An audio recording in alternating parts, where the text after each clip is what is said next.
नीलेश पंचाल सतनाम, करमजीत कौर जय सतनाम, मोहम्मद नबी साहिब बंदगी, नीलेश जय सतनाम, सुनील सतनाम जय सतनाम, बीना प्रजापत सतनाम साहिब बंदगी, सरिता साहिब बंदगी सतनाम, सुनील ललित सतनाम सतनाम सतनाम जय सतनाम, लालचंद सतनाम साहिब बंदगी, जोगिंदर कुमार सतनाम सतनाम, सूरज कुमार साहिब बंदगी सतनाम, दिनेश चंद्र सोगरवाल सतनाम, साहिल भारद्वाज सतनाम, सतीश कुमार जय सतनाम, सुषमा सतनाम सतनाम, शिवानी वैष्णवी लखनऊ से जय सतनाम, महेंद्र पंडित सतनाम साहिब बंदगी, रेखा मित्तल जय सतनाम, मलकीत सिंह भैरवदास, प्रदीप पांडुरंग डांगे सतनाम, अभिषेक चौधरी सतनाम साहिब बंदगी, दिनेश चंद्रा जय सतनाम, सूरज कुमार सतनाम सतनाम साहिब बंदगी, बबली देवी सतनाम, राखी राम जय सतनाम, साहिल जय सतनाम, डिम्पल सतनाम साहिब बंदगी, मनसुख भाई सतनाम, सत्य ज्ञान की आंधी जय सतनाम, जीतू धनानी साहिब बंदगी सतनाम, साहिबा नीलम सतनाम साहिब बंदगी, अनी मलिक जय सतनाम, नवीन कुमार बीना प्रजापत सतनाम, सूरज पवारा सतनाम, सत्य ज्ञान सतनाम, सबीना बेगम सतनाम साहिब बंदगी, रौनक सतनाम साहिब बंदगी, संतोष रामचरण यादव जय सतनाम, हंसराज सतनाम, चलो सही है सतनाम सतनाम, राजेश दास हम हैं सतनाम के पुजारी जय सतनाम, जीवन दास साहिब बंदगी सतनाम, लक्ष्मण दास सतनाम, अमरदेव सतनाम साहिब बंदगी, चार शब्द का भेद, राम प्रकाश दास सोयला जोधपुर सतनाम सतनाम, हृदयानंद दास जय सतनाम, आत्मनिर्भर साहिब बंदगी सतनाम, मलकीत सिंह उषा शर्मा जय सतनाम, पन्ना सिंह जय सतनाम, सुनीता कुमारी सुनिधि पाठक जय सतनाम, शिवानी खन्ना साहिब बंदगी सतनाम, सिवरी देवी सतनाम सतनाम, सोनिया ठाकुर साहिब बंदगी Satnam, the secret of death जय सतनाम, दिलीप कुमार साहिल सतनाम जय सतनाम, अरुणा साहिब बंदगी, यामिनी जय सतनाम जय सतनाम, जयवती शर्मा सतनाम साहिब बंदगी जय सतनाम, मर्द के चेले का पंकज दास सतनाम सतनाम साहिब बंदगी, जय बंदी छोड़ की। तो मालिक की कृपा है, बंदी छोड़ की दया है, जो अब मूल ज्ञान इतनी बढ़िया स्पीड से बढ़ रहा है कि आने वाले बस 2-3 सालों में आपको समझ में आने लग जाएगा कि आखिर मूल ज्ञान किसे कहते हैं, क्योंकि ये ज्ञान ऐसा ज्ञान है कि इसको समझना इतना आसान नहीं है, इसलिए थोड़ा समय लगता है। लेकिन जब ये समझ आने लग जाता है, धीरे धीरे धीरे हर चीज़ समझ में आने लग जाती है, फिर इससे आसान कुछ रह भी नहीं जाता, क्योंकि सारी दुनिया की बकवास छुड़वा दी जाएगी, जितना भी आसार मटेरियल है छुड़वा दिया जाएगा, फिर इससे आसान कुछ लगेगा ही नहीं। तो धीरे धीरे वो समय आने वाला है जिसका बड़े बड़े संतों को, बड़े बड़े महंतों को ऋषि मुनियों को सदा से ही इंतजार रहा है, क्योंकि ये मुक्ति का युग है जिसको सतयुग बोला गया है। कलयुग में सतयुग लाना यानी सब जीवों की मुक्ति करने का समय आ गया है और सब मुक्त होंगे। जो जो इसको समझता जाएगा मुक्त होते चले जाएंगे। क्यों? क्योंकि जो सामान पकड़ के बैठे हुए हैं बंधन का, वो सामान छूट जाएगा। ये पूजा पाठ हवन यज्ञ, ये जितने भी 52 अक्षरी मंत्र तंत्र जंतर, ये जितना भी असार खेल है, ये सब छूट जाएगा और केवल सार को समझ के जीव आगे बढ़ेंगे। इसी को बोला सार सार तो गही रहे और थोथा दे उड़ाए। तो अब सार को पकड़ना है और असार को त्याग देना है और कुछ नहीं करना है, कुछ भी नहीं। तो कह रहे हैं सत्य नाम है सार और बूझो संत विवेक करी, उतरो भवजल पार, सतगुरु का उपदेश यही। सतगुरु का यही उपदेश है कि सतनाम को पकड़ लो, सार को पकड़ लो और काम बन जाएगा। तो सतनाम क्या है, सार क्या है, हमारे सत्संगों में आपको अच्छे से समझ में आ जाएगा। आप हमारे सत्संग 1 नंबर से स्टार्ट करेंगे, 1 2 3 4 5 1 2 3 4 5 करते करते आगे बढ़ेंगे तो आपको धीरे धीरे धीरे हर चीज़ समझ में आने लग जाएगी। जैसे ही 52 तक पहुंचेंगे तो 52 का डोरा टूट जाएगा। 52 नंबर सत्संग तक पहुंचते पहुंचते 52 का खेल ही खत्म हो जाएगा। बस ध्यान से एकाग्र होके हर सत्संग को सुनते जाना है बिना पक्षपात किए। ये नहीं सोचना है कि मैं हिंदू हूँ, मैं मुसलमान हूँ, मैं सिख हूँ, मैं ईसाई हूँ। इस चक्कर में नहीं पड़ना है। इस चक्कर में बिल्कुल नहीं पड़ना है। अगर पढ़ना है तो सत्य के चक्कर में पढ़ना है कि सत्य क्या है। अगर सत्य समझ में आ गया तो समझो कि इस दुनिया में आने का मकसद पूरा हो गया। इस दुनिया से कैसे मुक्ति पाना है उसका भेद समझ में आ गया। बस सत्य को समझ लो, बंधन का मूल कारण क्या है वो समझ में आ जाएगा। बस सत्य को समझ लो और सत्य को ही समझाने वाले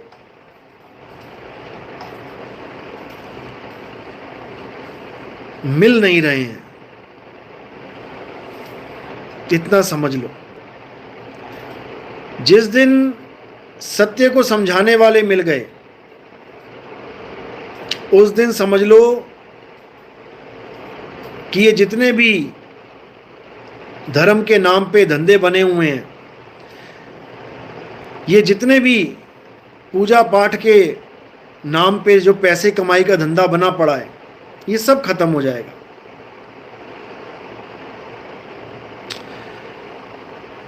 हैरानी की बात होती है कि जिन संतों ने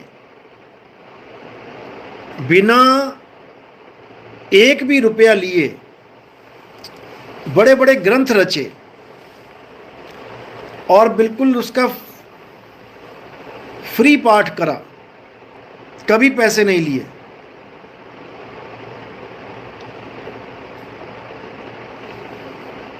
उन संतों के ग्रंथों को पढ़वा के उनके पाठ करवा के 20-20, 25-25, 30-30 हजार रुपया, 51-51 हजार रुपया, लाख रुपया इकट्ठा किया जा रहा है। समझो,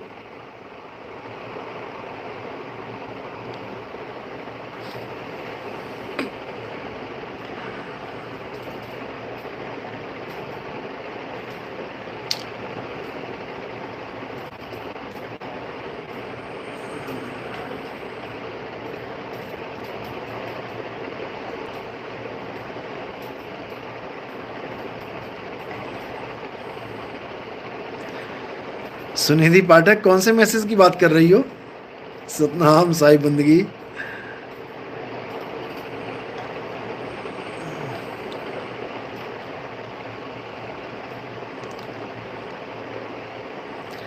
रामपाल जी के चेले आ गए हैं क्या?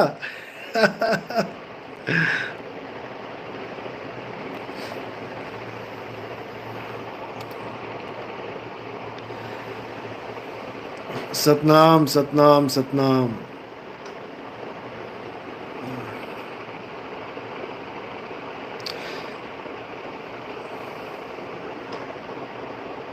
अच्छा, ओके, रामपाल जी के चेले आ गए हैं, कोई बात नहीं, अच्छी बात है।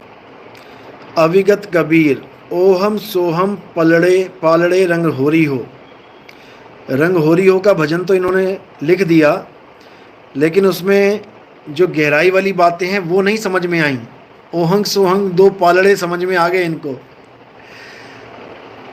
वाणी कह रही है 52 अक्षर लेख राम रंग होरी हो, वो अक्षर यामे नाही राम रंग होरी हो, और कागज कलम कलेस राम रंग होरी हो, और रहा शेष का शेष राम रंग होरी हो। ये नहीं समझ में आया इनको कि कागज कलम कलेस यानी कागज और कलम से लिखने वाले जितने भी नाम हैं, भगवानों के, देवताओं के, परमात्मा के, किसी के भी नाम हैं जो कागज पे लिखे जाते हैं, वो कलेस है।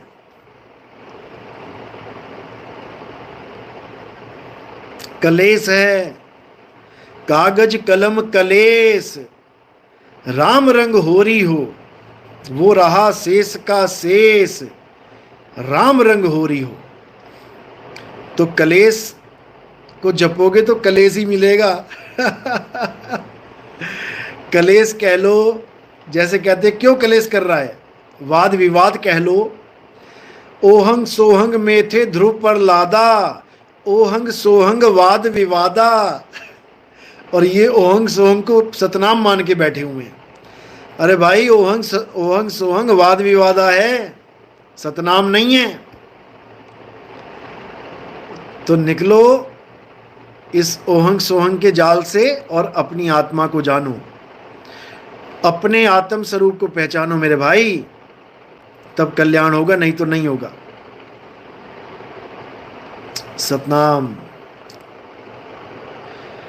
कपिल डोगरा, साहिब जी, भोपाल गढ़ का मूल ज्ञान सत्संग महीनों तक चर्चा का विषय बन गया। बिल्कुल बनेगा, बिल्कुल बनेगा, क्योंकि सत्य का डंका पूरे विश्व में बज के रहेगा, कोई इसको रोक नहीं सकता।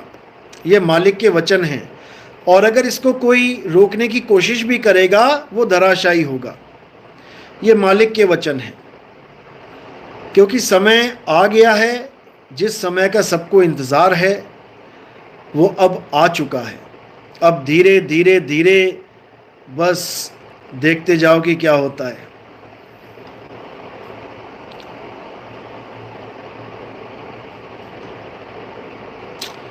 सतनाम सतनाम।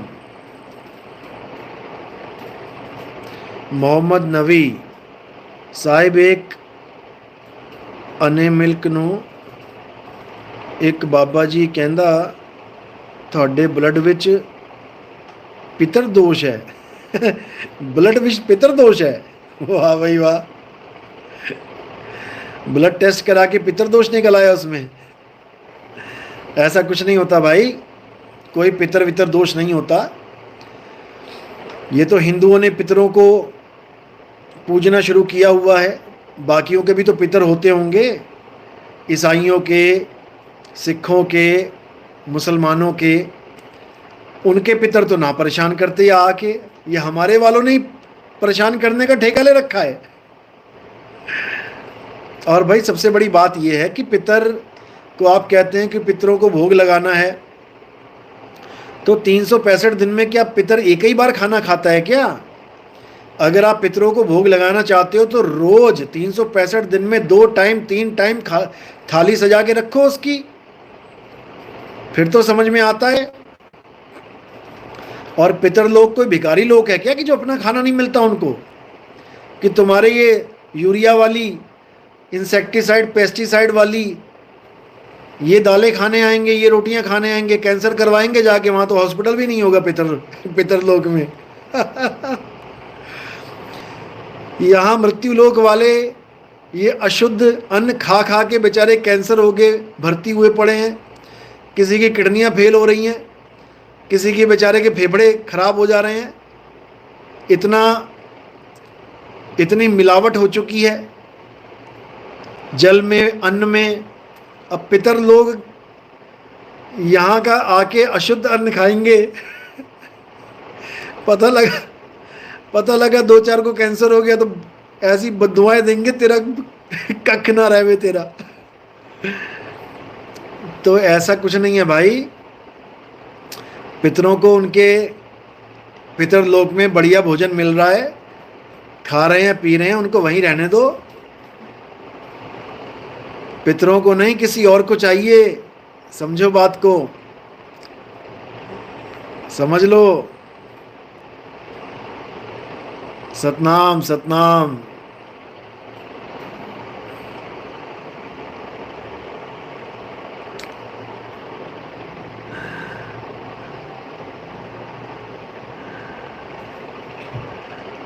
पितर को कैंसर हो गया तो उसको दोबारा मरना पड़ जाएगा। एक बार तो मर के गया यहां से, फिर वहां जाके भी मर जाएगा। फिर पता नहीं कौन से लोक में ट्रांसफर हो जाएगा वो। अविगत कबीर, जीवित बाप के लट्ठम लट्ठा। बिल्कुल सही बात है। एक कौवे को बाप बना के उसी को भोजन करवाते हैं, इसका कोई फायदा नहीं भाई। इससे अच्छा है कि जो जीवित कोई सड़क के किनारे बुजुर्ग माता बैठी है बेचारी, घर वालों ने निकाल दिया है, बच्चों ने निकाल दिया है, ऐसे बूढ़े माँ बाप को जाके भोजन करवा दोगे तो बहुत अच्छा रहेगा। जिंदों को खिलाओ, मुर्दे नहीं खाते हैं कि मुर्दों के लिए थाली सजा सजा के फिर कौवों को भोजन करा रहे हैं। बताओ, अरे कौवे को तुम्हारे भोजन की जरूरत नहीं है। कौवा रोज कुछ ना कुछ खाता ही है, तुम्हारे दाल कचौड़ी पकौड़ी के लिए नहीं बैठा हुआ वहां पे। इंसानों को भोजन करवाओ, ठीक है, जानवरों को भी दो, ऐसी बात नहीं है, लेकिन ये सोच के मत दो कि पितरों की पूजा है तभी कौवे को खिलाना है। कौवे को रोज भूख लगती है, रोज कुछ दे सकते हो। चिड़िया को दाना डाल सकते हो, रोज डालो। अब ये सोच के डालोगे नहीं आज ये त्योहार है, आज ही चिड़िया को दाना डालूंगी, तुम स्वार्थी हो गए। ये तो स्वार्थ है। पितरों को भोजन करा रहे हो कि पितर परेशान ना करें। प्रेम थोड़ी नहीं है पितरों से। और तुम 50 पितरों के नाम ही बता देना, किस किस को भोजन कराया तुमने। तुम इतना भी बता दोगे ना, 50 लोगों के नाम बता देना पितरों के। पितर तो लाखों करोड़ों हैं। तुम्हारे ही खानदान में पता नहीं कितने लोग जा चुके हैं छोड़ छोड़ के। तुम 50 पितरों के छोड़ो, 10 पितरों के नाम बता देना। अरे तुम्हें पिता, दादा, परदादा, लकड़ दादा, इससे आगे नाम नहीं पता होंगे। तुम्हें 5 जनरेशन तक के नाम नहीं पता होंगे और तुम ठेका लेके बैठे हो पितरों का। कमाल कर दी तुम लोगों ने।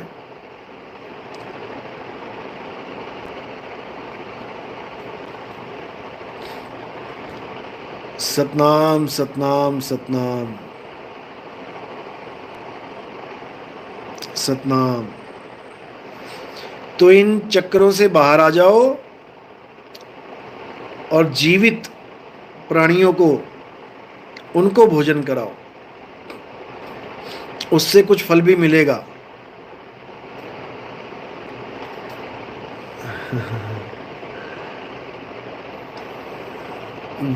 विनीश दास साहिब, अब कोई गुरुआ आपके सत्संग, आपके साथ एक मंच पे नहीं बैठेंगे।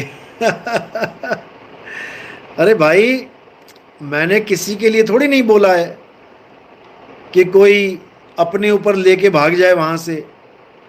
हमने बाणी रखी है साहिब की, कबीर साहब का मूल सिद्धांत रखा है हमने। हमारा कोई किसी से वैर थोड़ी नहीं है। कि हमारा काम है संतों महंतों को भगाना स्टेज से, बिल्कुल नहीं है।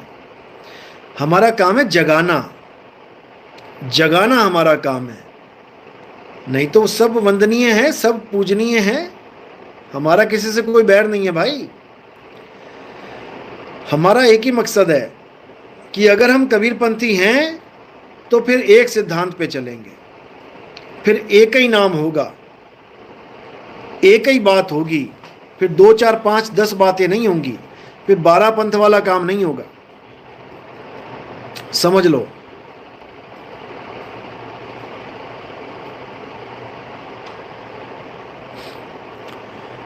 और एक राधा स्वामी वाला कोई भाई है, कोई सत्संगी भाई है उनके पंथ में, उसने एक वीडियो डाली है 5 नाम के ऊपर, और उसने ये साबित करने की कोशिश करी कि कबीर साहब 5 नाम का जिक्र करते हैं। अब उस भाई को मैं क्या बोलूं, क्योंकि मैं तो जानता भी नहीं वो कौन है। अगर उसमें थोड़ी सी भी बुद्धि है, ये वीडियो उसको सेंड कर देना। जो लोग उसकी वीडियो देख चुके हैं वहाँ पर इस वीडियो का लिंक शेयर कर देना, ताकि उसको मेरी ये बात पहुँच पाए उसके पास। पहली बात तो ये है कि कबीर साहब ने कभी भी 2 नाम, 4 नाम, 5 नाम, 10 नाम, 20 नाम, लाख नाम, करोड़ नाम की बात ही नहीं करी। वो तो सारे नामों को छुड़ाने के लिए इस संसार में आते हैं। उन्होंने बोला, कोटि नाम संसार में इनसे मुक्ति ना होए, और गुप्त नाम सतपुरुष का बूझे बिरला कोई, बूझे बिरला कोई। अब गुप्त नाम क्या है? ये कोई 5 नाम नहीं है कि राधा स्वामी पंथ वाले 5 नाम, ये राधा स्वामी वाले 5 नाम कोई गुप्त नाम नहीं है, ये तो उजागर नाम है, ये तो वाणियों में लिखे पड़े हैं, कोई भी पढ़ ले। लेकिन वो भाई इनको गुप्त नाम समझ के बैठा है कि ये गुप्त नाम है, कुछ नहीं है इसमें। पहली बात तो ये है कि राधा स्वामी वालों को यही नहीं पता है कि हम 5 नाम दे रहे हैं, यानी 5 धनियों के नाम दे रहे हैं, या 6 नाम दे रहे हैं। इनको तो ये भी नहीं पता है। 5 नाम किसके बोलते हैं कि 5 धनी हैं। धनी यानी 5 भगवान कह लो या 5 राजा कह लो।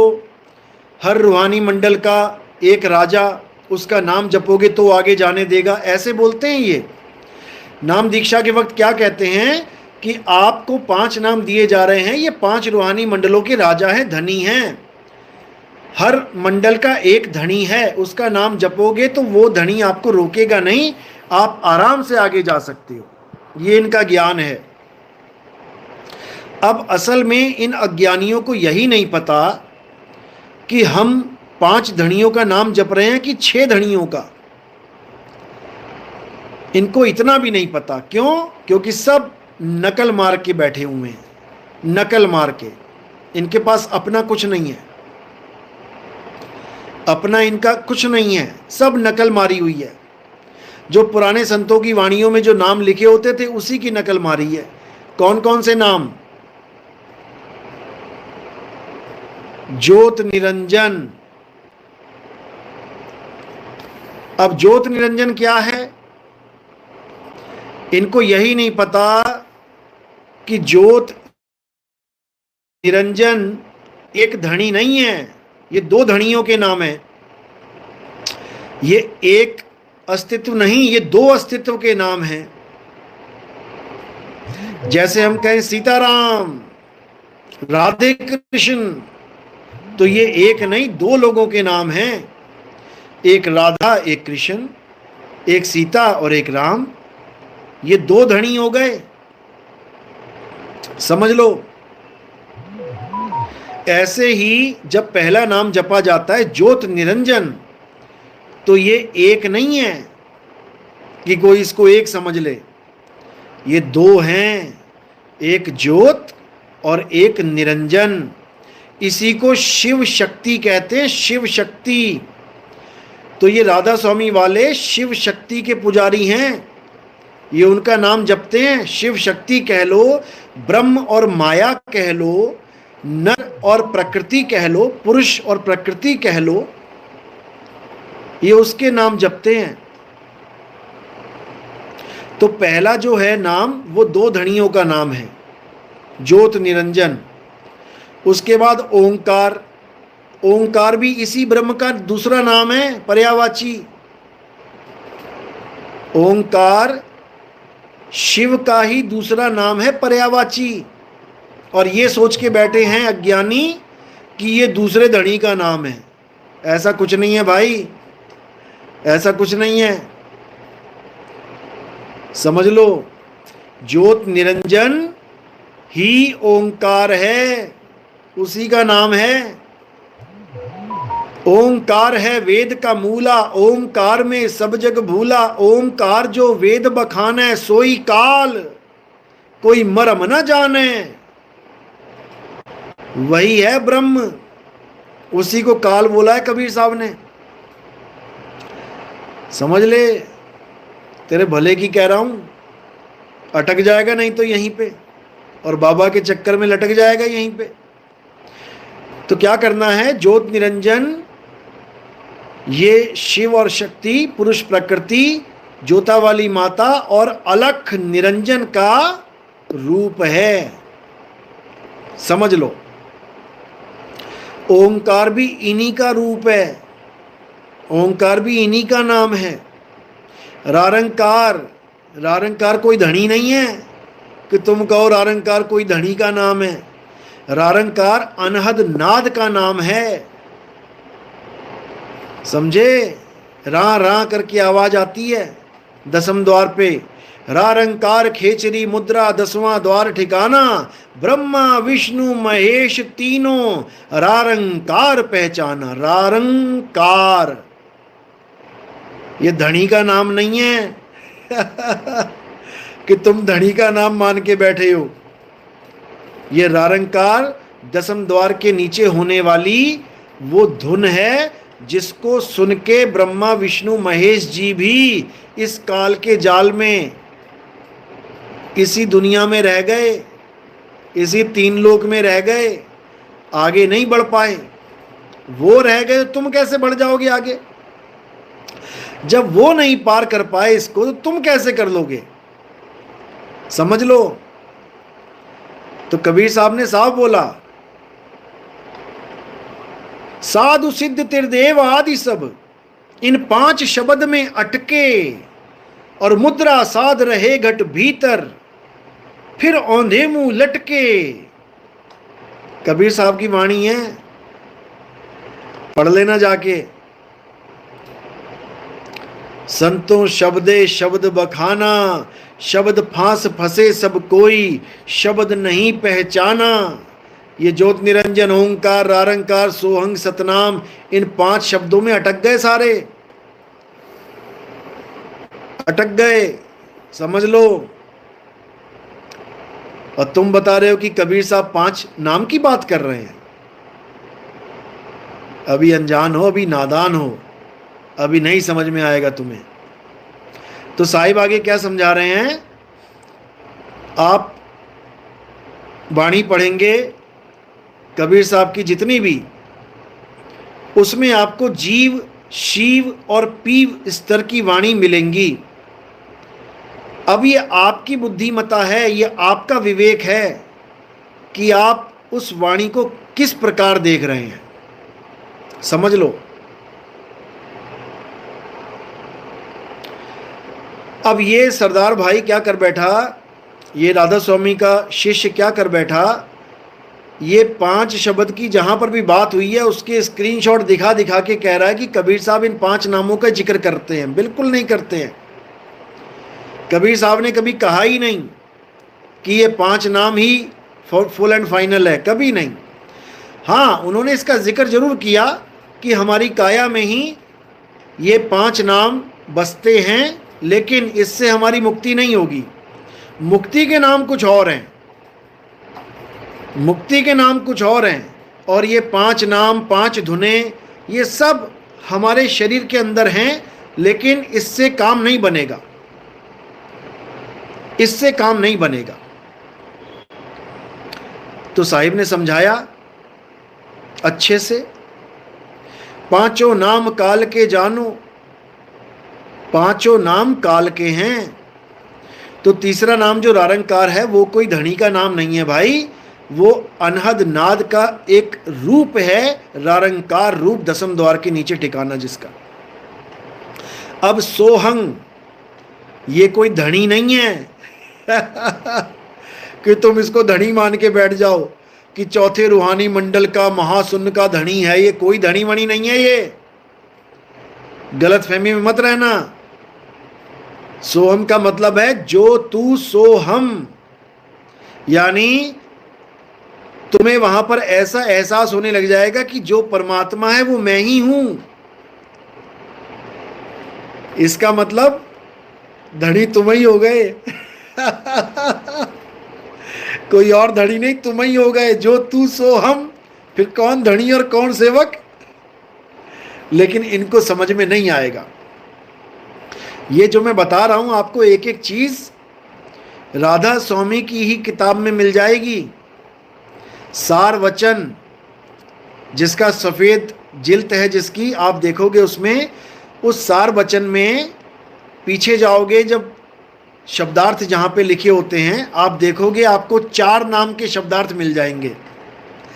ज्योत निरंजन का भी शब्दार्थ मिल जाएगा, ओंकार का शब्दार्थ मिल जाएगा, रारंकार का शब्दार्थ मिल जाएगा, सोहंग का शब्दार्थ मिल जाएगा, लेकिन सतनाम का शब्दार्थ नहीं मिलेगा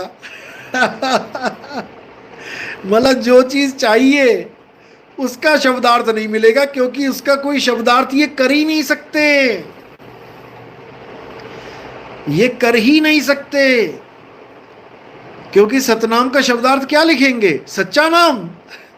सच्चा नाम ही धनी है। अरे सच्चा नाम है क्या वो बताओ दास महल सिंह भिखीविंड, सतगुरु जी की जय हो। दास का कोटि कोटि दंडवत प्रणाम, आशीर्वाद, सतनाम, साई बंदगी।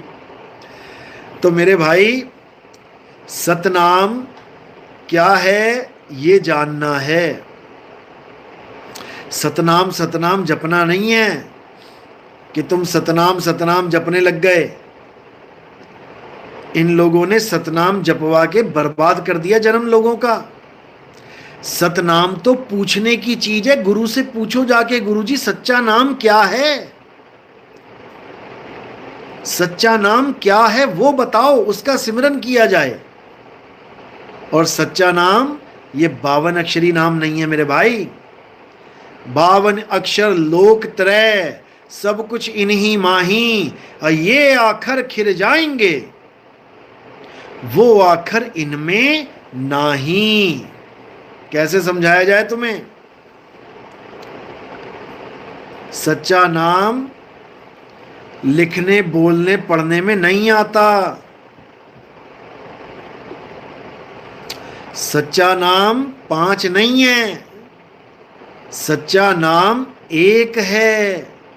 तेरा एक नाम तारे संसार, तेरे 5 नाम तारे संसार नहीं कि तेरे 5 नाम तारे संसार, फिर कोई 50 वाला आ जाएगा, तेरे 50 नाम तारे संसार, समझ लो।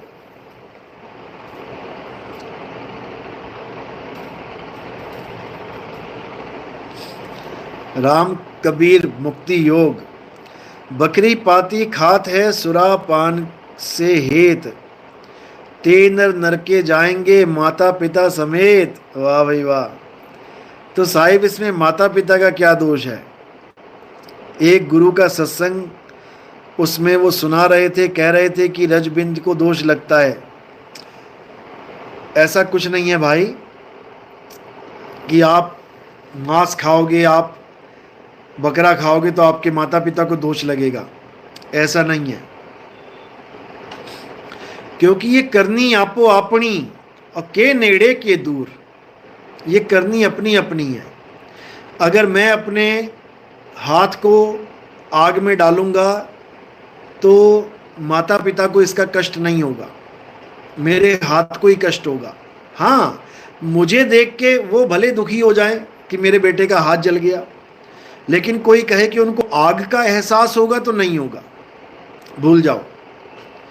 और ये वाणी ऐसा नहीं है कि सीधे माँ बाप पे अटैक कर रही है, बिल्कुल नहीं,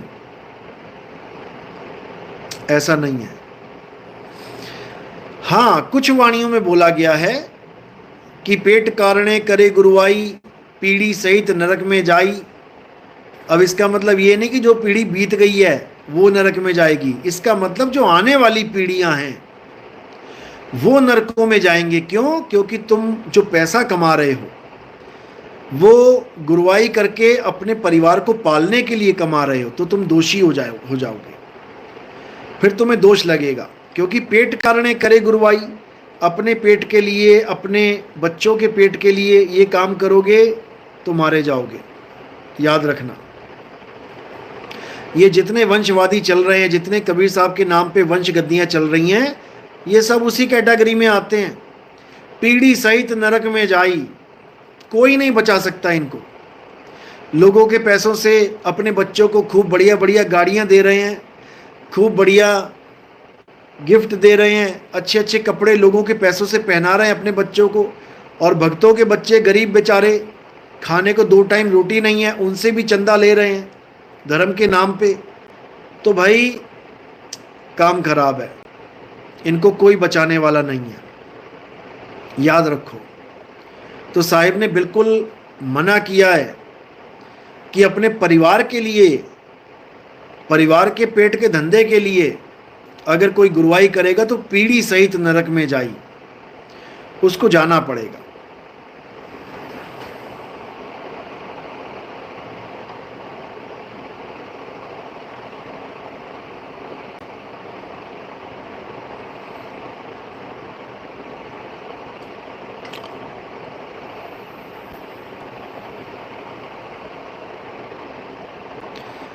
सतनाम सतनाम सतनाम। वसीम शेख साहिब बंदगी सतनाम सतनाम। गोपाल जी सतनाम साहिब बंदगी, जय सतनाम सतनाम साहिब बंदगी सतनाम।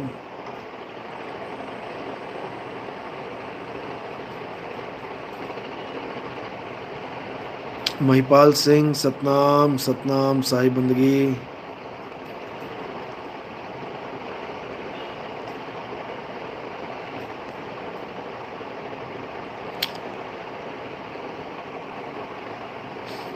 तो इसको अच्छी तरह समझना है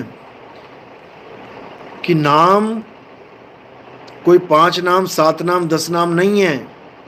नाम एक ताकत है, नाम एक पावर है, नाम आत्म देव है, उसी को नाम कहते हैं। उसी को जानना गुरु के द्वारा नाम दान कहते हैं उसे। कि मैं गुरुजी से नाम दान ले आया, मतलब मैं गुरुजी से अपनी आत्मा का ज्ञान ले आया, अपने निज स्वरूप का ज्ञान ले आया। मैं 52 अक्षरों को छोड़ के उस आदि अक्षर, उस अमर नाम को जान के धन्य होके आया, उसको कहते हैं नामदान। ये 52 अक्षरियों को नामदान नहीं कहते, समझ लो।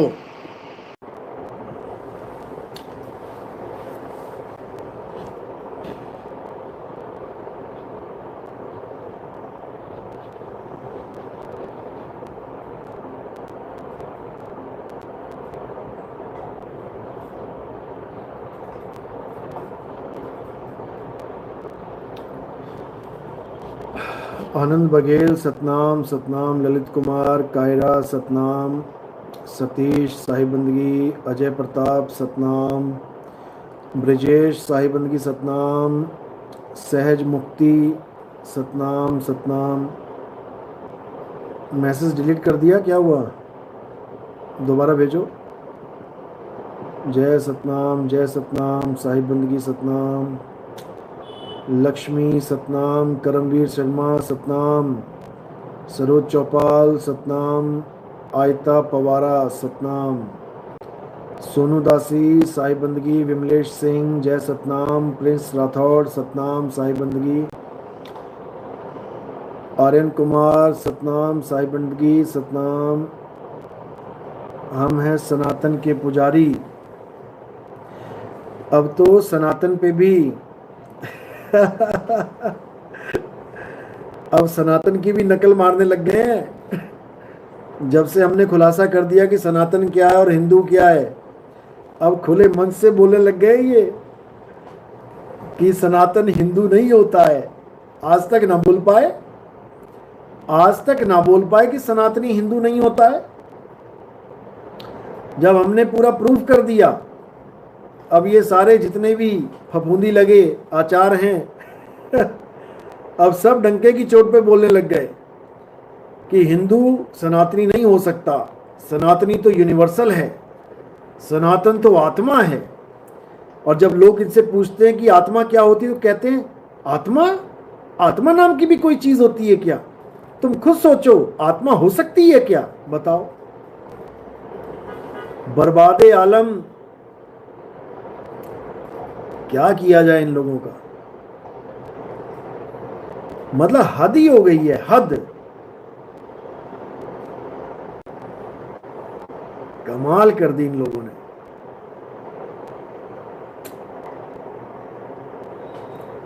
राजेश सतनाम, परमार देवराज सतनाम, अनिरुद्ध कुमार सतनाम, योगेंद्र शर्मा जय सतनाम, रजनीश साहिब जी पिछले सत्संग से कोई गुरु जागा भी है? सब भागे सब भागने वाले थे। देखो साहिब कहते हैं जो मिला सो गुरु मिला और चेला मिला ना कोई, गुरु भक्ति जाने नहीं मुक्ति कहां से होए। कसूर उनका नहीं है, उनको जैसा गुरु मिला उन्होंने अपना लिया, आंखें बंद करके जैसा मिला अपना लिया। कसूर उनका नहीं है, क्योंकि जब तक तुम्हें हीरे की परख ना हो तब तक 100% चांस है कि तुम्हें कोई हीरे के नाम पे कांच बेच के जा सकता है। और जब तुम्हें हीरे की परख हो जाए तो 1% चांस नहीं है कि कोई तुम्हें हीरे के नाम पे कांच बेच जाए। समझो, तो दोष उन लोग का नहीं है, बिल्कुल भी नहीं है, क्योंकि उस वक्त जैसा गुरु मिला उन्होंने अपना लिया। अच्छी बात है, इतनी ही बहुत बड़ी बात है कि अपना लिया। गुरु बनाना कोई बच्चों का खेल है क्या? बड़े बड़े धुरंधर, बड़े बड़े धुरंधर गुरु बनाने के नाम पे नानी मर जाती है सबकी। 100 पत्थर पूज सकते हैं, 100 मूर्तियां घर में रख सकते हैं, 100 भगवान घर में एडजस्ट कर सकते हैं, लेकिन एक गुरु को धारण करना इनके बस की बात नहीं है। समझ लो।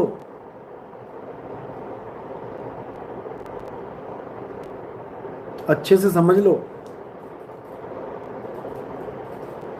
गुरु धारण करना बहुत बहुत बहुत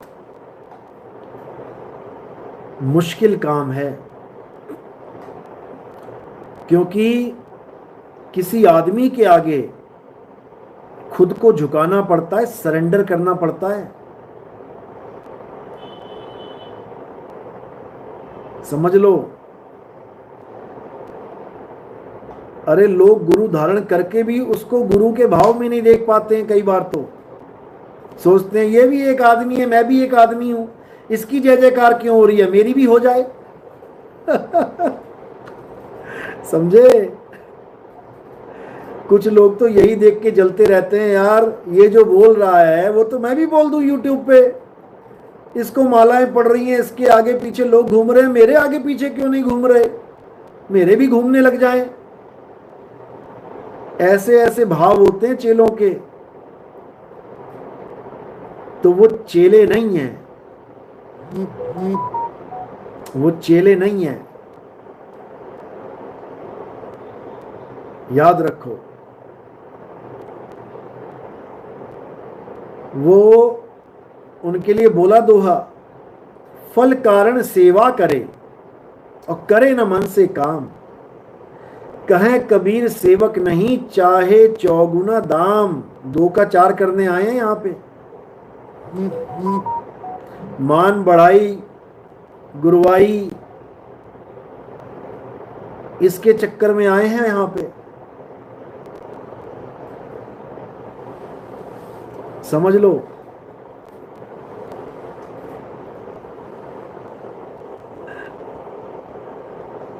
तो अच्छी बात है, हमारी नकल भी अगर कर रहे हैं तब भी हमारी जीत है। अगर हमारी नकल कर रहे हैं तब भी हमारी जीत है, क्योंकि कल को इन्हीं लोगों से पूछा जाएगा कि भैया ये अपडेटेड ज्ञान कहां से मिला, आज तक तो तुम नहीं बोलते थे, 2014 2015 17 तक तो कुछ और बोलते थे, 18 में तुम्हारी भाषा ही बदल गई।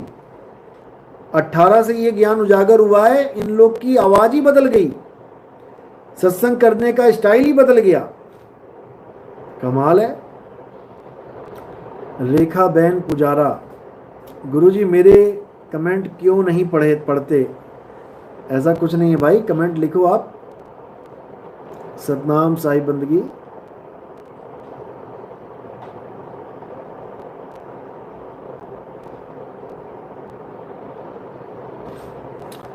यूकेसी, वाह मेरे दाताजी वाह। सतनाम सतनाम। गोपाल जी साहिब बंदगी सतनाम।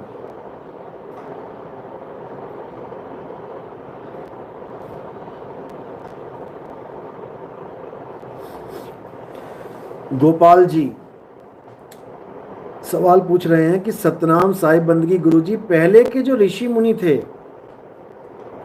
वो एक दूसरे को श्राप देते थे, वह सत्य कैसे हो जाता था? वह भी तो 52 अक्षरों में ही आता है, कृपया जवाब दें। मैंने कई बार जवाब दिया है इस बारे में। श्राप लगना ना लगना, वरदान लगना ना लगना, ये लेने और देने वाले के हाथ में था ही नहीं कभी। ये लेने और देने वाले के हाथ में है ही नहीं। ये किसके हाथ में है कि कब श्राप लगेगा, कब नहीं लगेगा, कब वरदान लगेगा, कब नहीं लगेगा? नाम लिखो उसका, किसके हाथ में है ये?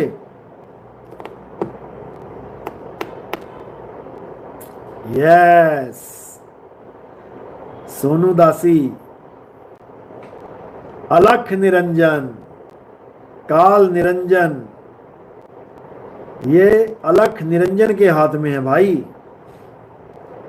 किसको श्राप लगेगा किसको नहीं लगेगा, अलख निरंजन के हाथ में है ये, याद रखना। तो ये 52 अक्षरों का खेल 3 युगों तक खूब चला। ये श्राप का खेल, ये आशीर्वाद का खेल, ये वरदान का खेल 3 युगों में बहुत चला। लेकिन चौथे युग में ये खेल साहिब की वजह से रुक गया। साहिब की वजह से रुका ये 3 युगों तक राक्षस बड़े बड़े पैदा हुए। चौथे युग में राक्षस क्यों नहीं पैदा हो रहे? जंगलों में जानवर दिख रहे हैं, राक्षस क्यों नहीं दिख रहे? जबकि तीनों युगों में जंगलों में बड़े बड़े राक्षस होते थे। ये चौथे युग में कहां चले गए सारे? ये साहिब की देन है, ये मालिक की मौज है, समझे? ये उनकी वजह से ये राक्षस नहीं है, नहीं तो हम एक भी जंगल क्रॉस ना कर पाते आज। हर जंगल में राक्षस थे, हर जंगल में। तो सब राक्षसों का खेल साहिब के द्वारा ही खत्म हुआ है, वरना पता नहीं कैसे कैसे राक्षस बनते। कलयुग तो नाम ही राक्षसी सुनाई देता, कलयुग, और एक भी राक्षस नहीं है कलयुग में। क्योंकि कलयुग में जो सबसे बड़ा राक्षस है वो ऐसा राक्षस है जो सभी घटों में विराजमान है, जिसको खत्म करने के लिए नी कलंक राया, गरीबदास जी की वाणी में नी कलंक राया उसका जिक्र है। कल की अवतार का जिक्र है,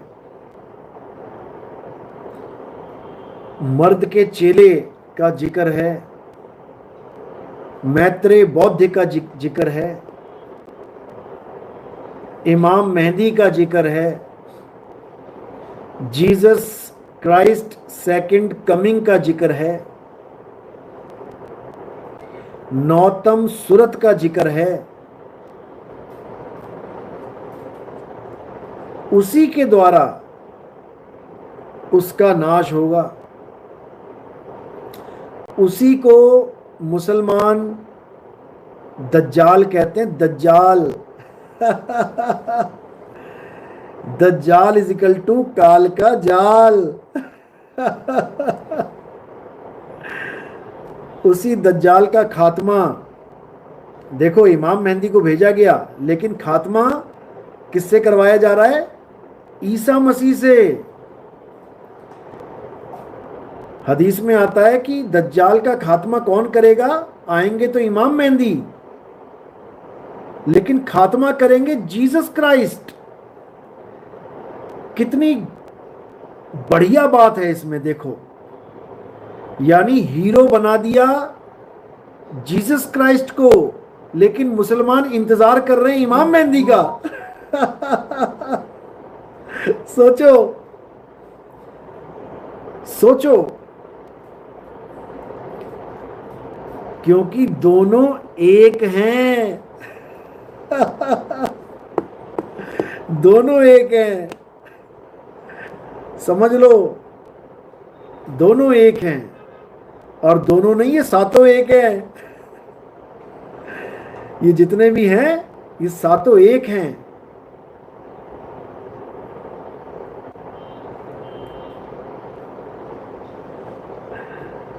तो इसी को समझना है।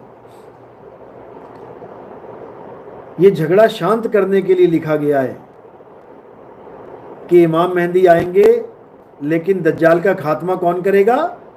ईसा मसीह। समझ लो, अगर दज्जाल का खात्मा ईसा मसीह करेंगे तो इमाम मेहंदी के आने की क्या जरूरत है? सीधे ईसा मसीह से फरियाद करो, आए, उसको खत्म करे फितने को। लिखने वाले ने बहुत खूब लिखा है, सारा झगड़ा ही खत्म कर दिया। अगर इमाम मेहंदी के द्वारा दज्जाल का खात्मा करवाते तो फिर एक दिल में मलाल रह जाता, भेदभाव रह जाता कि नहीं, हमारा कल्याण तो इमाम मेहंदी ने किया है, हम क्यों माने ईसा मसीह को। लेकिन सारी दुनिया को एक करना है, पूरे विश्व को एक करना है, इसलिए इमाम मेहंदी के द्वारा दज्जाल का खात्मा नहीं दिखाया गया, स्टोरी चेंज कर दी गई। स्टोरी चेंज, समझ लो।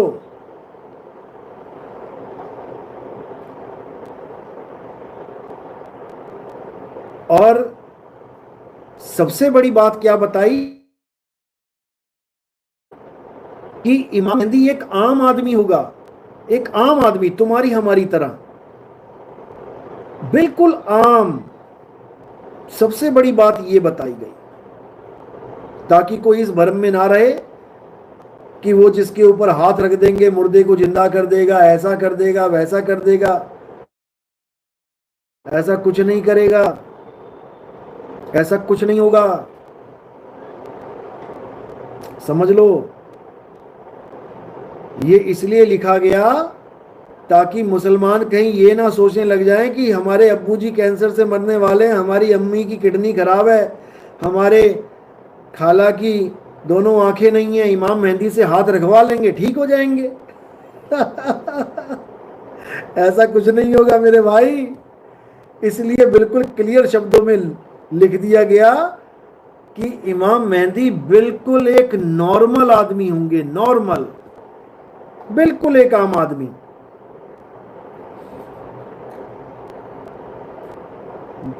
मतलब वो झंझट ही खत्म करवा दिया, ताकि ना होगा बांस ना बजेगी बांसुरी। किसी के दिमाग में ये बात आएगी ही नहीं कि हम उनसे कोई और काम करवाएं।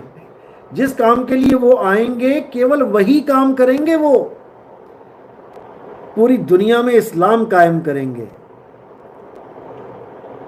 ईसा मसीह आएंगे, पूरी दुनिया को क्रिश्चियन बना देंगे। कल की अवतार आएंगे, सारी दुनिया को सनातन बना देंगे, सनातनी बना देंगे। मर्द का चेला आएगा, सारी दुनिया को सिख बना देगा, स्टूडेंट बना देगा। नौतम सूरत आएंगे, काल के सिर पे पैर रखवा के ले जाएंगे वापस। मैत्रेय बौद्ध आएंगे तो मैत्रेय यानी मैत्रेय, फ्रेंडशिप, सबको दोस्त बना देंगे, दुश्मन कोई रहेगा ही नहीं।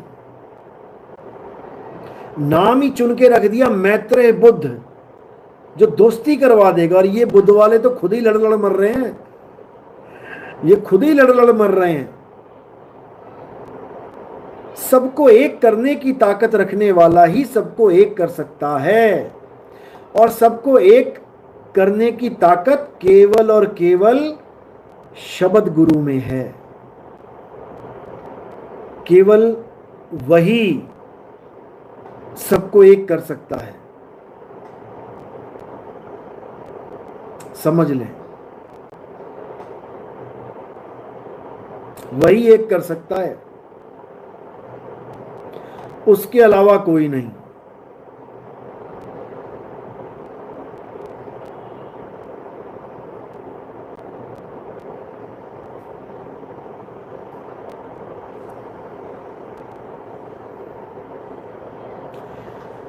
तो इसी को समझना है और भेदभाव से परे हो जाना है। हिंदू, मुस्लिम, सिख, ईसाई सब एक ही मालिक के बच्चे हैं। गलती से भी एक दूसरे से दुश्मनी मत रखना, समझ लो। अगर तुमने गलती से भी एक दूसरे को दुश्मन मान लिया तो तुमने परमात्मा के ही बच्चों को अपना दुश्मन मान लिया, समझ लो। तो परमात्मा कभी खुश होने वाला नहीं तुमसे। तुम अपने ही सगे भाई को अगर चाकू लेके, तलवार लेके, गोली मारने के लिए बंदूक लेके भागोगे, उसको दौड़ा दौड़ा के मारोगे, तो तुम्हारा पिता तुमसे कभी खुश रह ही नहीं सकता, समझ लो।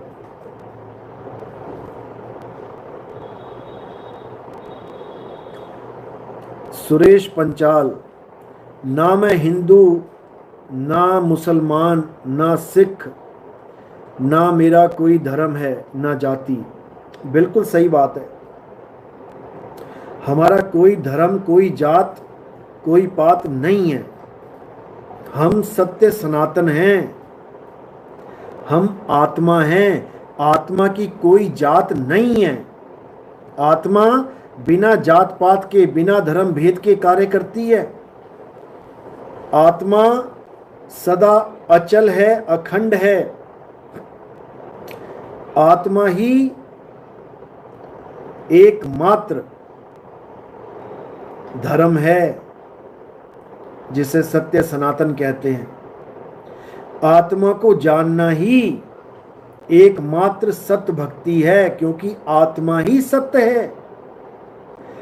सत्य को जानना ही सत्य भक्ति है। असत्य को जानना सत्य भक्ति नहीं होती है। ये जितने भी अचार फफूंदी लगे अचार बैठे हैं, ये सब क्या बोलते हैं कि असत्य को देखते रहो, देखते रहो, देखते रहो, देखते रहो। इसे देखना यानी असत्य को देखना ही भक्ति है। असत्य को देखने से ही सत्य की प्राप्ति हो जाएगी, कभी नहीं होगी। कभी नहीं होगी। इनके कहने का ये मतलब है कि मिर्च खाते रहो खाते रहो खाते रहो, मिर्च खा खा के तुम्हारा मुंह मीठा हो जाएगा एक दिन। कभी नहीं होगा, कभी नहीं होगा। समझ लो,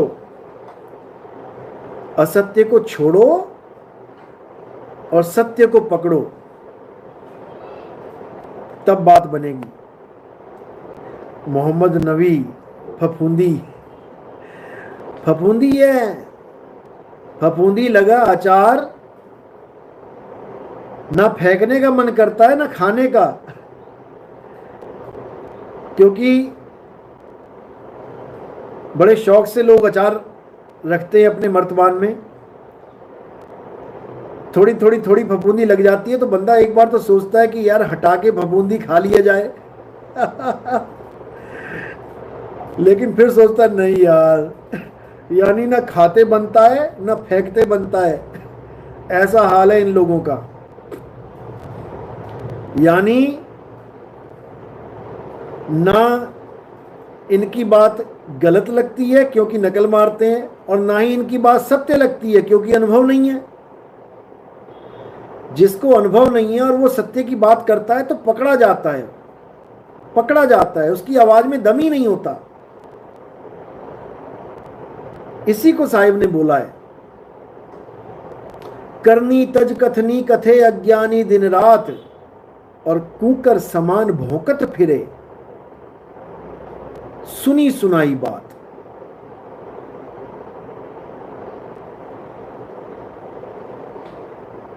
बात यह है, उषा शर्मा, मेरे मालिक अब तो भीड़ में भी अकेली रहती हूं। बिल्कुल, गुरु का काम ही है तुम्हें अकेला कर देना। गुरु का काम तुम्हें अपने पीछे लगाना नहीं है। गुरु का काम ये नहीं है कि तुम गुरु की आस में बैठे रहो, बाबा जी आएंगे लेके जाएंगे। कहां लेके जाएंगे, कहां लेके जाएंगे बाबा जी? बाबा जी खुद पहुंच जाए वही बहुत बड़ी बात है। गुरु का काम होता है तुम्हें अकेला कर देना। एक डाल दो पंछी बैठे, एक गुरु एक चेला, गुरु की करनी गुरु भरेगा, चेले की करनी चेला, तू उड़ जा हंस अकेला। अकेला करना है तुम्हें, अकेला कर देगा गुरु। अकेले करने का यह मतलब नहीं कि तुम गुरु को गालियां देने लग जाओ कि अब तो मैं अकेला हो गया। अकेले का मतलब है कि तुम्हें तुम्हारे ऊपर इतना भरोसा करवा दिया जाए कि बेटा तू अकेले ये काम कर सकता है, तुझे किसी की जरूरत नहीं है। जैसे चिड़िया अपने बच्चे को उड़ना सिखाती है तो उसको इतना कॉन्फिडेंस दे देती है कि बेटा अब तू अकेले उड़ के आ और जा सकता है। समझ लो, अगर उस चिड़िया को कोई भी पत्थर मारे तो वो चिड़िया किसी का वेट नहीं करेगी कि मेरे पापा आएंगे, मेरी मम्मी आएंगी, मेरे गुरुजी आएंगे, इस पत्थर से बचाएंगे, मुझे लेके जाएंगे। कभी नहीं। तू उड़ जा हंस अकेला, यानी सीधे उड़ारी मारोगे, सीधे डायरेक्ट, और उड़ के अपने घर चले जाओगे। किसी की जरूरत नहीं पड़ेगी क्योंकि तुम्हें उड़ना आता है, गुरु ने सिखा दिया है। बात इतनी सी है। लेकिन जितने भी नकली गुरु हैं, अधूरे गुरु हैं, जो खुद अपने गुरुओं की आस में बैठे हुए हैं, वो तुम्हें भी तुम्हारी आस खुद से जुड़वा देंगे।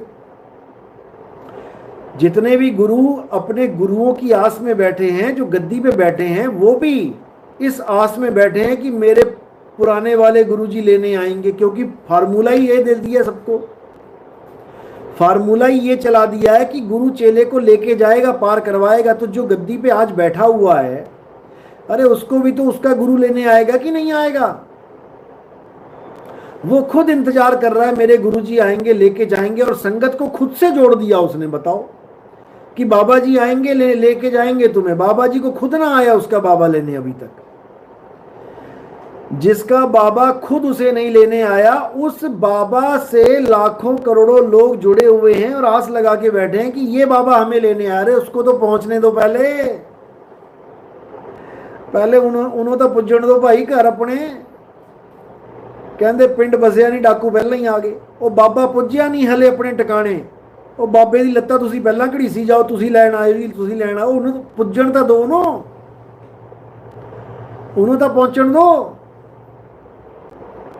गल ये है, पर सच्ची गल हमेशा कौड़ी लगती है, सच्चियां नहीं झूठियां नूं। सच्ची गल कौड़ी लगती है झूठियां नूं, सच्चियां नूं तां खंड मिश्री लगदी।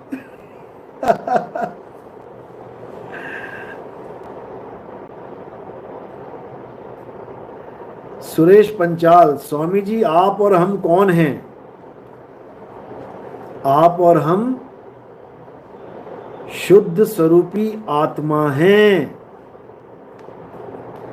उसी को निज नाम, निज रूप, निज शब्द कहा जाता है।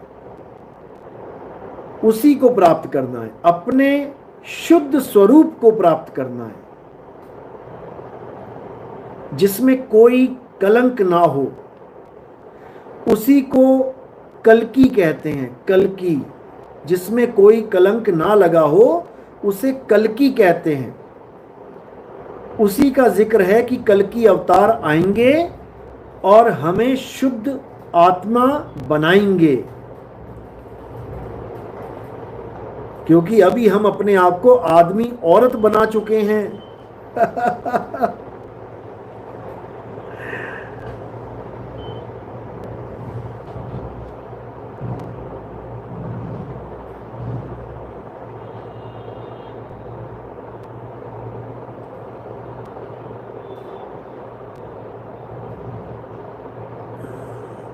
देखो,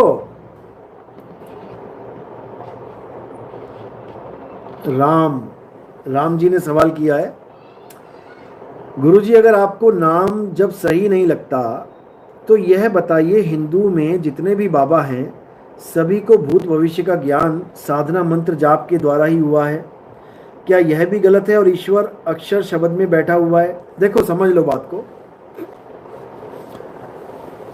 पहली बात तो ये समझ लो कि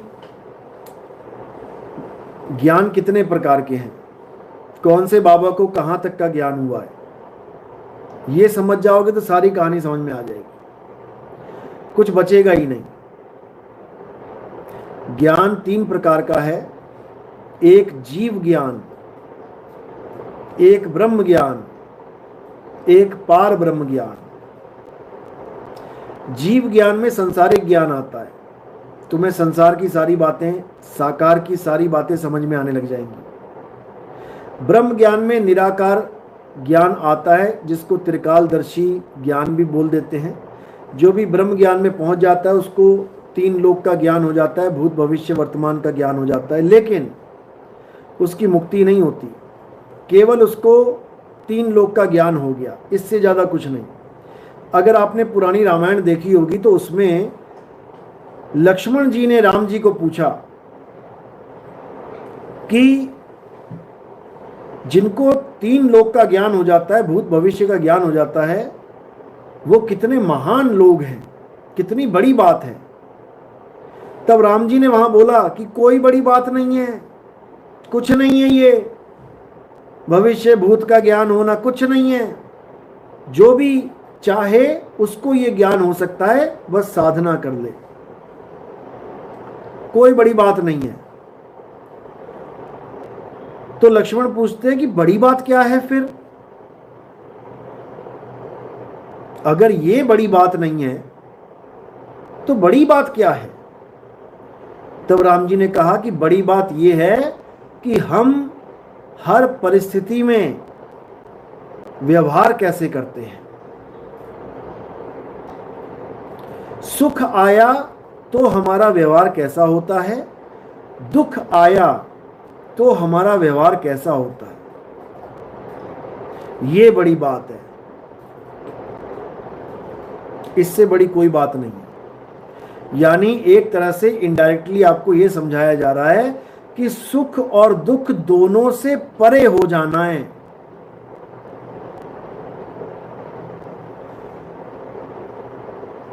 हाँ, बिल्कुल सही बोल रहे हैं आप। जही विधि राखे राम वही विधि रही है, ये है असली चीज।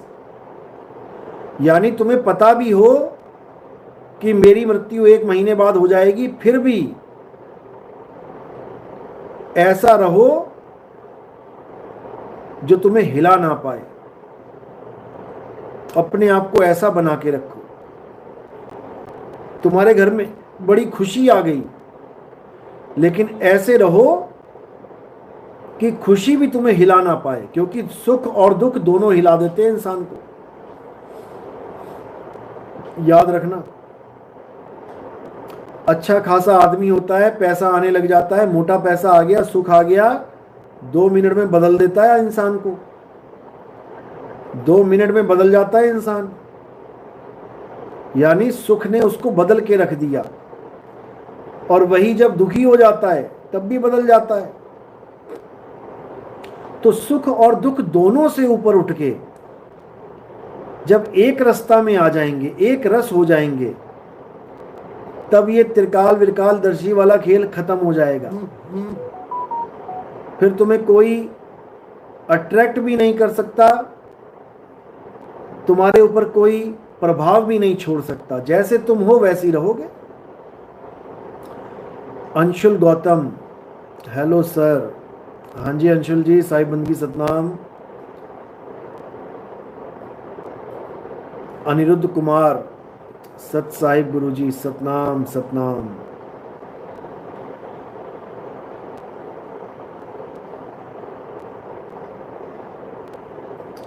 शकुंतला रानी, गुरुजी मुझे सुख दुख का एहसास नहीं होता। बहुत अच्छी बात है, बहुत अच्छी बात है अगर नहीं होता तो। मांगी लाल बंजारा, साहिब बंदगी सतनाम गुरुजी, सतनाम जी सतनाम।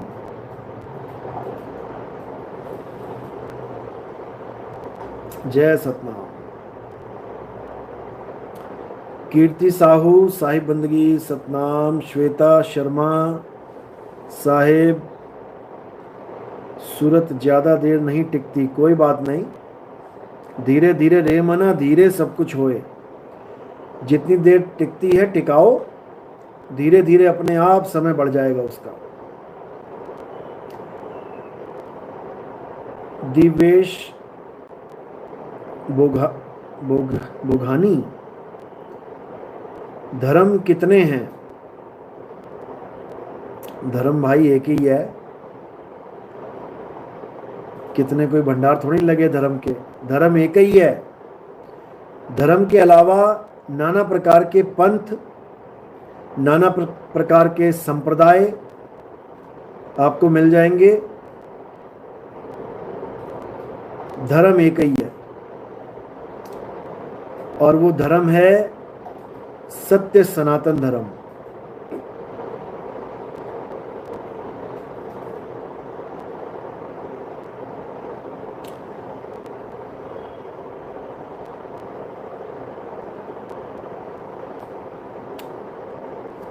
अब जो भी प्रोग्राम बनेंगे 2025 के बाद ही बनेंगे, अभी थोड़ा वेट करो आप लोग।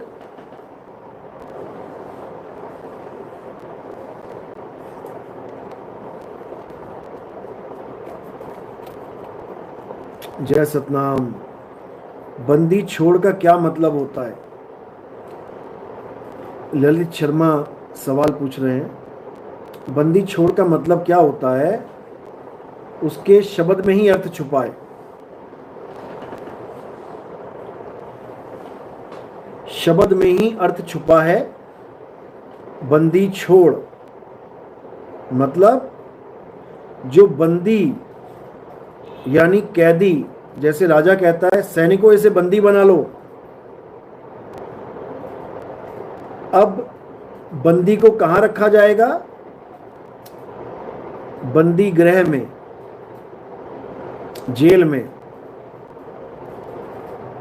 अब उस बंदी को, उस कैदी को अगर कोई छुड़वा दे तो उसको कहते हैं बंदी छोड़। अब कैदी तो जेल में है और उसको किसी ने छुड़वा दिया, समझ में आता है। लेकिन यहां कौन कैदी है? हम क्यों बंदी छोड़ जय कर रहे हैं? एक जेल वाला कैदी बोले कि मुझे बंदी छोड़ बचा लो, तब तो समझ में आता है, क्योंकि वो सच में कैदी है। हम और तुम तो कैदी नहीं है, तो हमें जय बंदी छोड़ के नारे क्यों लगाने चाहिए? हम क्यों बोले किसी को बंदी छोड़? क्योंकि वो कैदी हम ही हैं, हम ही हैं वो कैदी जिसको बंदी छोड़ छुड़वाएंगे। और हमारी जेल कहां है? ये जो तुम्हें दिखाई दे रही है ना, ये जेल है। ये 5, 25 और 3 की जेल है। पिंजड़ा है ये, पिंजड़ा शरीर। 5, 25, 3 का पिंजड़ा, वामे तुमको राखे हो, तुमको बिसर गई सुध घर की, महिमा अपनी भाखे हो।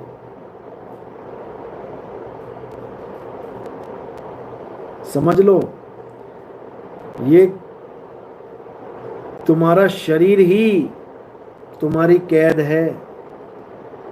अब इस शरीर से हमेशा हमेशा के लिए छुड़ाने के लिए जो आता है उसे बंदी छोड़ कहते हैं। समझे? उसे बंदी छोड़ कहते हैं।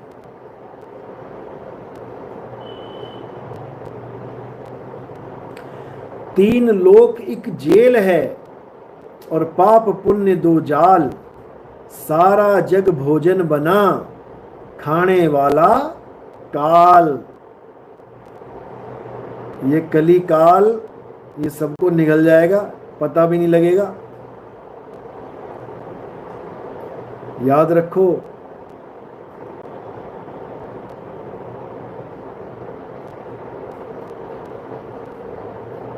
समझ लो।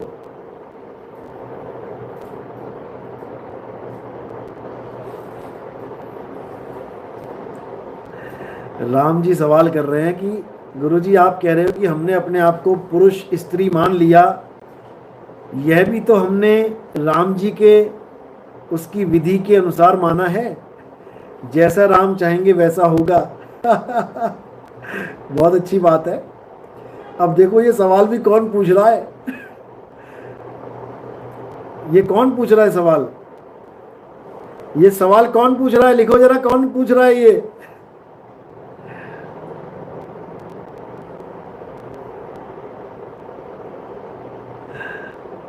देखो समझ लो। बहुत बढ़िया, सुनिधि पाठक, बिल्कुल सही जवाब। शिवानी खन्ना, बिल्कुल सही जवाब। विमलेश सिंह, बिल्कुल सही जवाब। बहुत बढ़िया, आप तो सभी दे देंगे सही जवाब। ये मन पूछ रहा है, राम कह रहे हैं मैं पूछ रहा हूं, तुम नहीं पूछ रहे हो। ये मन पूछ रहा है। ये मन इसमें खुश है कि मैं स्त्री या पुरुष बन के रहूं, क्योंकि ये स्त्री और पुरुष मन का ही स्वरूप है। ये स्त्री और पुरुष मन का ही स्वरूप है और मन इसी शरीर में रहता है, ये उसका घर है।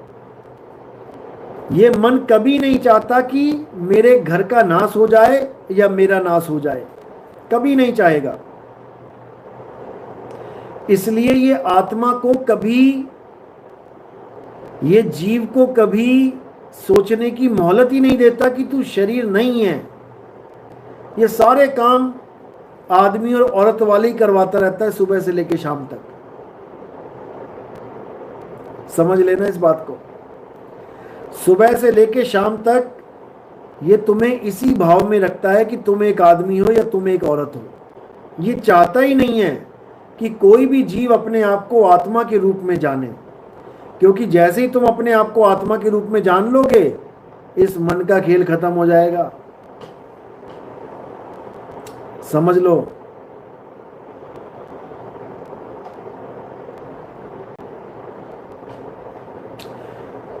तो यही जो आप कह रहे हो कि राम जी की विधि से ही तो हम चल रहे हैं, राम जी की विधि ये नहीं है कि अपने आप को आदमी या औरत मानो।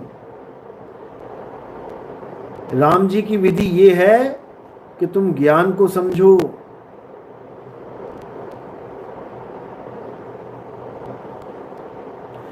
और राम जी का ज्ञान क्या है? आत्म राम। उस आत्म राम को जानो, यही राम जी का ज्ञान है, यही गीता का ज्ञान है। हे अर्जुन, तुम और हम शरीर नहीं हैं। शरीर तो हमारे कपड़े हैं, एक दिन इन कपड़ों का नाश हो जाएगा। हम और तुम शरीर नहीं हैं, हम और तुम आत्मा हैं, अजन्मे हैं, नित्य हैं, शाश्वत हैं, पुरातन हैं। हम ही यानी आत्मा ही सत्य सनातन हैं। ललित शर्मा, क्या रामपाल जी पूर्ण संत हैं?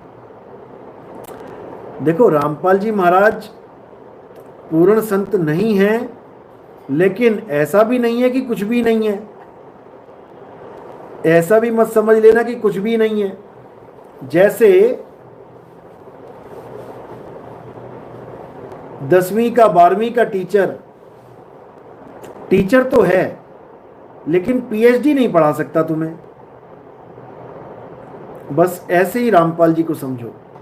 गुरु तो हैं, लेकिन तुम्हें अक्षरों का ज्ञान दे सकते हैं, नी अक्षर आत्मा का ज्ञान नहीं दे सकते।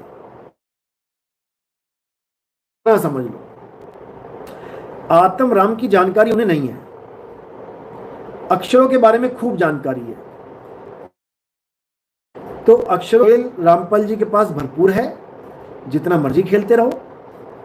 लेकिन जो नी अक्षर का खेल है, अक्षर पार नी अक्षर भरपूर है, और कहें कबीर सो सत्य कर जानिए, वो उनके पास नहीं है।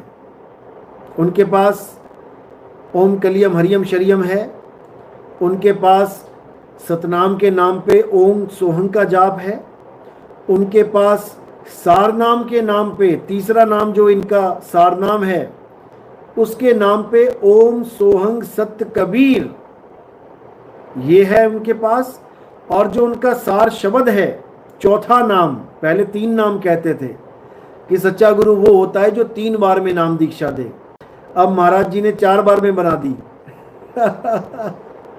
थोड़े दिनों में 5 बार में हो जाएगी, और उसका भी प्रमाण मिल गया इनके ग्रंथ में।